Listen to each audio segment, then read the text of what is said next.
Do I understand correctly? Your grandparents survived the Holocaust? Yes. Thank you for remembering that. My mother's parents were born in Austria and were both Holocaust survivors of different type. My grandmother's family was quite wealthy in Austria and were able to sell essentially everything and found sponsors in the United States, which is how you have to, back in that era, if you wanted to come to the United States, you had to have somebody sponsor you. So my grandfather was much less fortunate.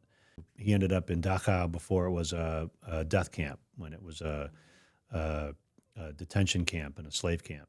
And ultimately, he made his way to the United States, and they met in New York. How did he get out? He tells the story actually on the his history is in Steven Spielberg's Shoah Project, where you can watch his Oh, video. really? And he goes into great detail about how they got out. But at one point, if I recall correctly, he was released, and then they ended up being released. And the idea was, if you went to England, that you needed you had to have somebody from the United States who was going to sponsor you.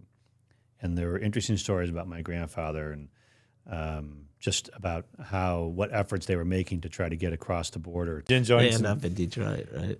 An amazing part of that story, which is after everything they'd been through, and they were been through a lot, like the Holocaust, right? Right. I mean, like that. There's that underscoring, and as the backdrop of your life.